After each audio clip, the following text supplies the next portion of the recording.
Hola y bienvenidos a todos a este nuevo vídeo para el canal, en el que esta vez va a ser un poquitín diferente, ya que, bueno, últimamente estoy haciendo bastantes vídeos con mi cara así en grande, pero en este caso lo que voy a hacer es contestar preguntas. Hemos llegado a los 1500 suscriptores, este vídeo lo quería hacer cuando estábamos en 1000, pero bueno, por temas personales pues no pude. Pero ahora para los 1500 sí, y tengo una serie de preguntas, creo que son 7 u 8. No me he apuntado los nombres de quién las ha hecho, así que lo siento mucho. Y vamos para allá. Vale, la primera pregunta es que ¿cómo manejo el surgimiento constante de nuevos lenguajes y frameworks? Ya sean Vue, Python, Angular, React Native, etcétera, ¿vale? Cuando uno tiene que trabajar 8 horas para una empresa, ¿vale? Y en esa empresa pues no se puede.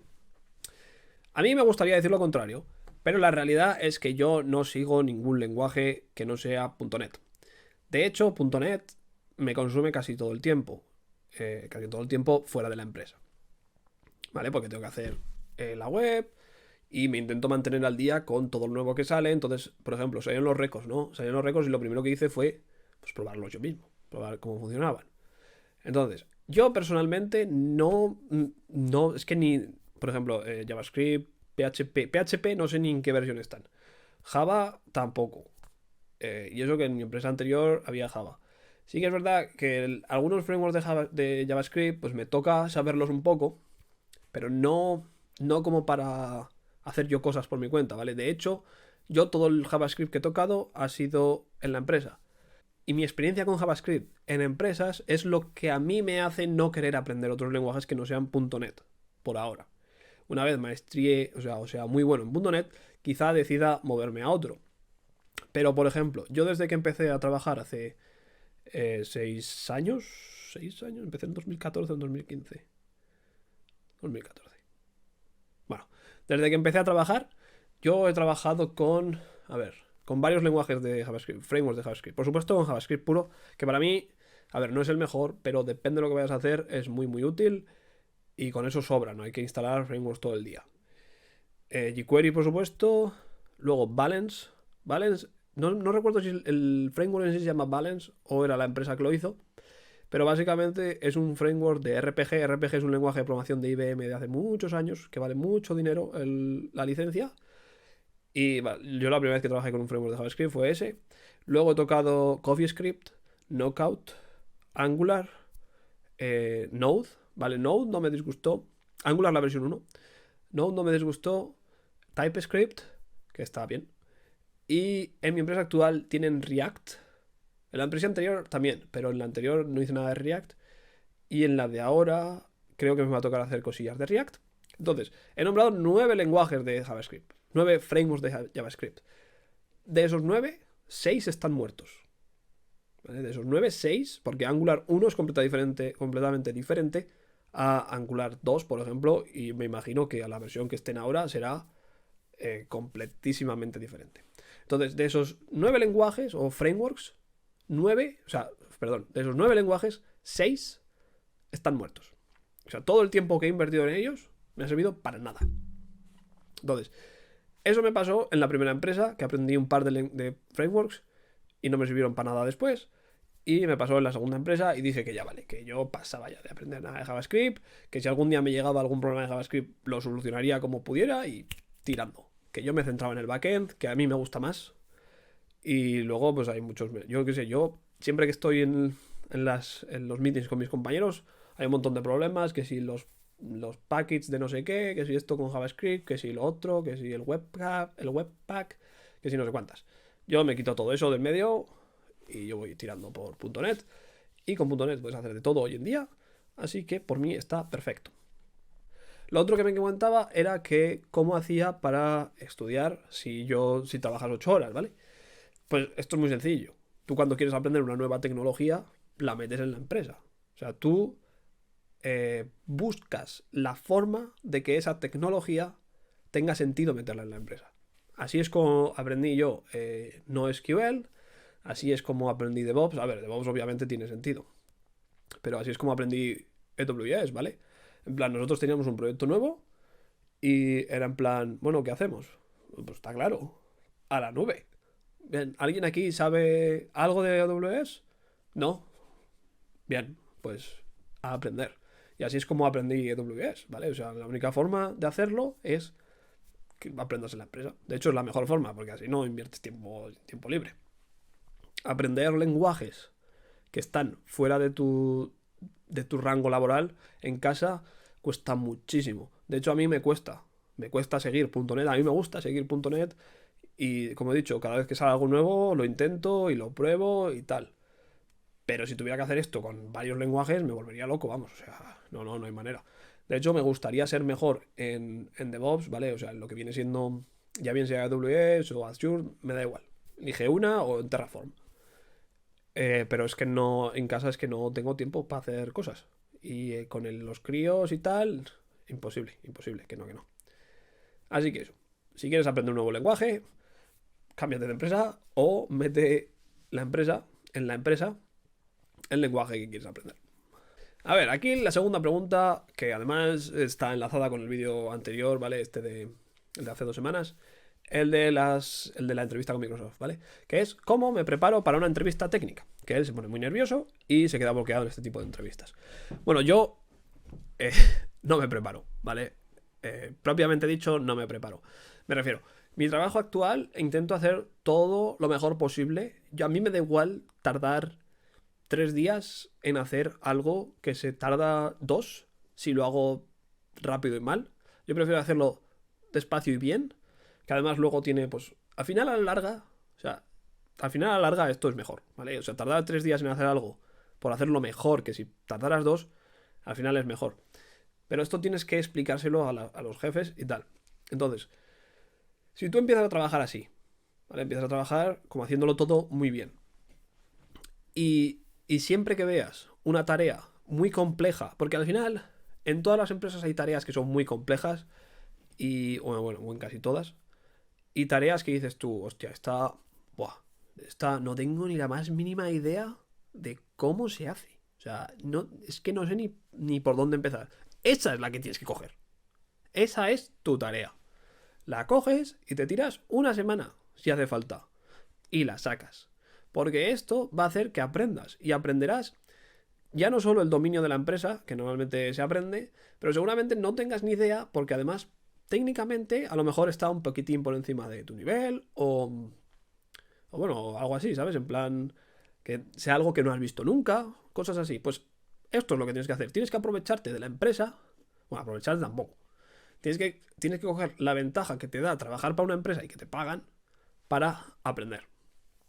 Sí que es verdad que para las entrevistas grandes técnicas son entrevistas algorítmicas, ¿vale? Que son algoritmos. Pues para esto solo hay una solución. Y la única solución es hacer algoritmos. Hay un montón de páginas, ¿vale? Como puede ser HackerRank, LeetCode. Básicamente en esas páginas tú haces algoritmos y esas mismas páginas son las páginas en las que vas a hacer la entrevista para Microsoft, la entrevista para Apple y para todas estas empresas. Son entrevistas de cosas, bueno, si habéis visto el vídeo, que no se practican en el día a día nunca. O sea, nunca. O sea, una entrevista muy típica es la de hacer el árbol binario o un árbol binario inverso. Y tú te quedas pensando, vale, ¿harás árboles binarios en el trabajo? No, ni uno, jamás. Jamás. De hecho, el único que conoce que es un árbol binario en esa empresa es el que hace la entrevista. Y dices tú, tío, vamos a ver, ¿esto por qué? Pues porque las grandes lo hacen así y quieren imitarlos. Y ya está. Mi consejo para no ponerse nervioso es, en tu trabajo, intenta hacer las tareas más difíciles que haya y luego tómate la entrevista como un ejercicio. Tú te tomas la entrevista como un ejercicio. Además son técnicas, son cosas que en teoría, o sea, que probablemente sepas hacer. Si lo tuvieras que hacer en tu trabajo normal, sabrías hacerlo. Entonces ahí también, a la que hagas 3, 4 entrevistas seguidas, ya todas salen una tras de otra porque son todas iguales. Entonces eso, tómatelo con calma, que empresas hay miles de empresas para trabajar. La tercera pregunta es que ¿cómo practico o practicaba la programación? Porque uno de los grandes problemas que nota en los ejercicios que hay online es que no son aplicables al mundo real, ¿vale? Dado que pues son de, como he mencionado en el de antes, de algoritmia, lógica, etc. Saludos desde Costa Rica. Saludos a ti también. Personalmente, la forma en la que practico programación es haciendo proyectos personales. Ahora mismo tengo la web y este canal en el que invierto mucho tiempo y prácticamente cubre el 100% de mi tiempo libre. Pero antes tenía pues mis proyectillos, ¿vale? Por ejemplo, tenía uno de hacer un CSV, un lector de CSV y que podía añadir el CSV. Ahí, por ejemplo, aprendí indexers en C Sharp, mejoré mucho en cómo utilizar generics y fueron mis primeros pasos a entender cómo funcionan los delegados. Luego, estos delegados, luego tengo otra librería que expliqué en el vídeo de Railway Oriented Programming, que ahí utilizo delegados a tope, ¿vale? Entonces, entre esos dos proyectos es como aprendí yo qué eran y cómo funcionaban los delegados, y la verdad es que ahora utilizo bastantes delegados. Y como he mencionado en la pregunta de antes, que es normal que en la web, que en internet se propongan estos ejercicios de algoritmia, ya que es lo que preguntan las entrevistas de trabajo de las grandes empresas. Al final te hacen hacer un algoritmo. Yo personalmente no entiendo por qué. A mí me parece mucho mejor hacer una entrevista técnica que se tarde, en vez de hacer 1 hora, a lo mejor 4, pero que tengas que hacer una API o algo útil para el trabajo. O bueno, si en el trabajo hacen librerías que llaman a, yo qué sé, que llaman a AWS, pues yo qué sé, una librería que haga lo mismo que haces en la empresa, ¿vale? Algo así se estaría muy bien. No sé qué motivo tienen para hacer las entrevistas estas de los algoritmos, pero bueno, ellos sabrán, ¿vale?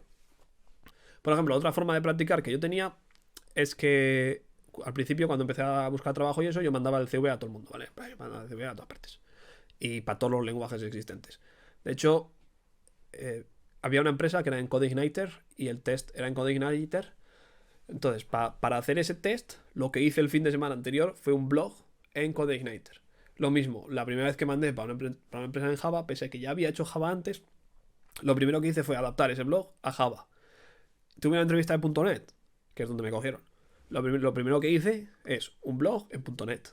Entonces, este tipo de cosas pues te ayudan a, pues a practicar. Bueno, la siguiente pregunta es la cuarta y es un poco extraña, y es que si sabría hacer una web para la Deep Web. Bien, esta pregunta no sé si es coña, de hecho me llegó por correo al correo de la web y desde un correo, bueno, ahí no pido que me lo manden por correo, simplemente alguien puede escribir y sonaba inventado completamente, así que no he respondido, pero como me llegó, pues yo respondo a la pregunta. Obviamente sí, vale, obviamente sé hacer una web para la Deep Web porque al final no deja de ser una web normal. La diferencia que a nosotros nos concierne, como desarrolladores de la Deep Web, es que la conexión va muy lenta. Yo imagino que todo el mundo sabe cómo va la Deep Web, ¿vale? Pero por explicaroslo de forma general, básicamente tú llamas desde tu PC a un servidor y tu PC pues hace la dirección. Normalmente iría a tu PC, el servidor DNS y el servidor, ¿vale? Pues en este caso es tu PC, otro PC, otro PC, otro PC, otro PC, así tropecientas veces y al final el servidor. El caso es entre cada uno de los dos PCs la conexión va cifrada punto a punto y, por ejemplo, desde el PC 2 puedes ver el PC 1 y el PC 3, pero no puedes ver el PC 4. Y lo mismo desde el 3, ¿vale? Puedes ver el 2 y el 4, pero no puedes ver el 1 o el 5. Entonces, cada uno va cifrado y cada uno pues depende de la red de la persona. Claro, como se cifra y se descifra va muy lento. Entonces, tú lo que tienes que hacer ahí es webs que sean muy, muy, muy ligeras. En plan, kilobytes. Si haces webs que son kilobytes de peso en vez de megas, como son las webs actuales, pues ahí van bien.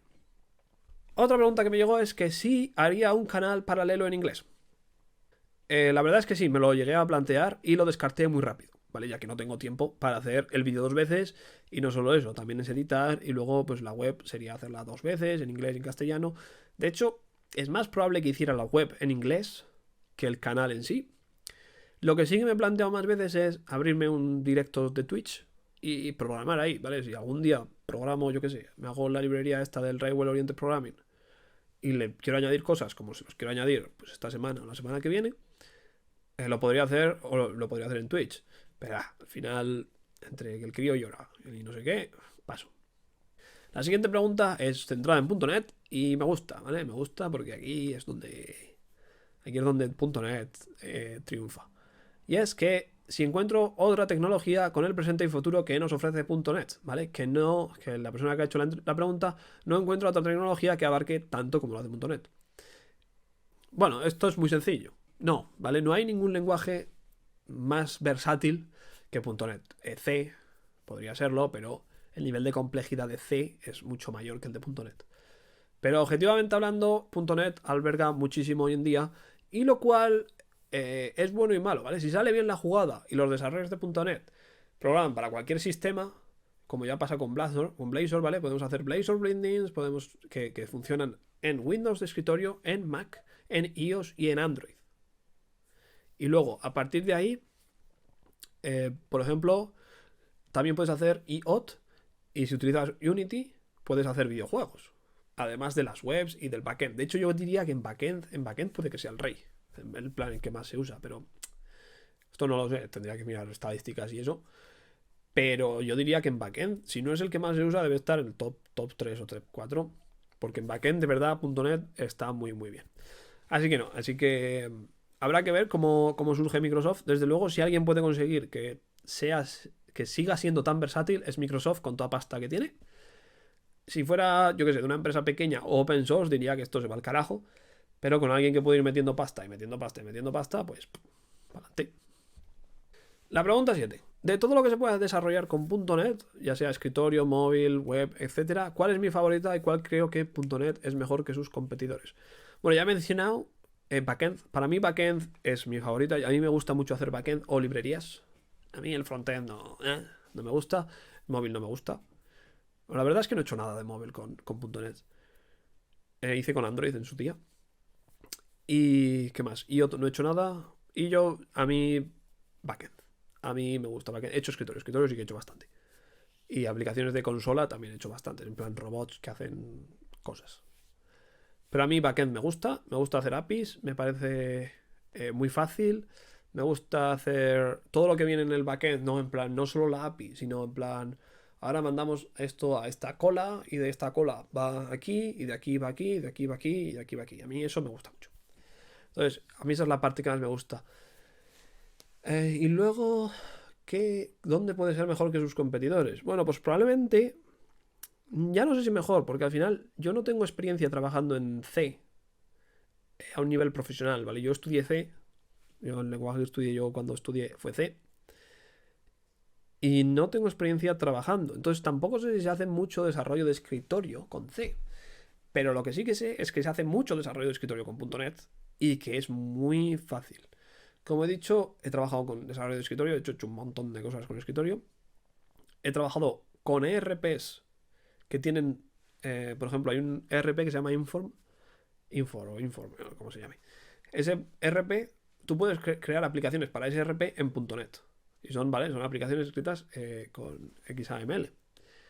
Y a mí me parece muy, muy sencillo hacerlas. Ya no solo porque puedes hacer drag and drop, ¿vale? El drag and drop de los botoncitos o de las ventanas y eso ayuda. Sino porque lo puedes visualizar al momento y no sé, se hace como intuitivo, ¿vale? Todo es como intuitivo. Tú cuando quieres activar un botón, haces doble clic y ahí ya te pone el on button y te pone en el propio Visual Studio tienes todas las propiedades que tiene ese botón. Me parece muy, muy sencillo el desarrollo de escritorio.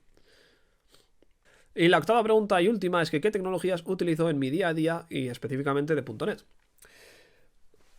No tengo muy claro qué significa esto de qué tecnologías utilizo de .NET, ya que utilizo .NET o C Sharp. Pero bueno, voy a nombrar un poco el stack con el que trabajo. Como he dicho, trabajo principalmente en backend. El frontend, pues para los que les gusta. Obviamente, si me toca hacer algo, pues lo hago y ya está. Pero principalmente el frontend para los que les gusta. Y luego en .NET, pues utilizo C Sharp, obviamente, para hacer tanto librerías como APIs y al margen de librerías propias para la empresa, o por ejemplo la que tengo en GitHub. Y al margen de eso, intento limitar el uso de librerías externas al mínimo posible. Ya sé que hay gente que adora tener librerías, pero para mí una librería es una dependencia y eso significa que tu código depende de esa librería. ¿Vale? Yo, si no viene de Microsoft, soy muy reacio a utilizarlas. Y luego, al margen de eso, la otra parte de mi stack es lo que he mencionado de DevOps.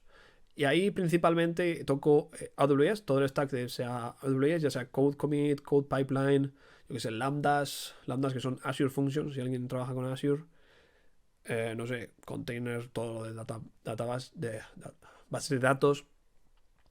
Bueno, y ahora en la empresa actual estamos, además con AWS, hacemos los deploys con Octopus y tenemos las pipelines en Jenkins. Yo soy más de tenerlo todo en el mismo sitio, pero la verdad es que tampoco me molesta demasiado, porque al final son cosas que configuras una vez y ya no tienes que volverlas a tocar más, así que tampoco me importa demasiado.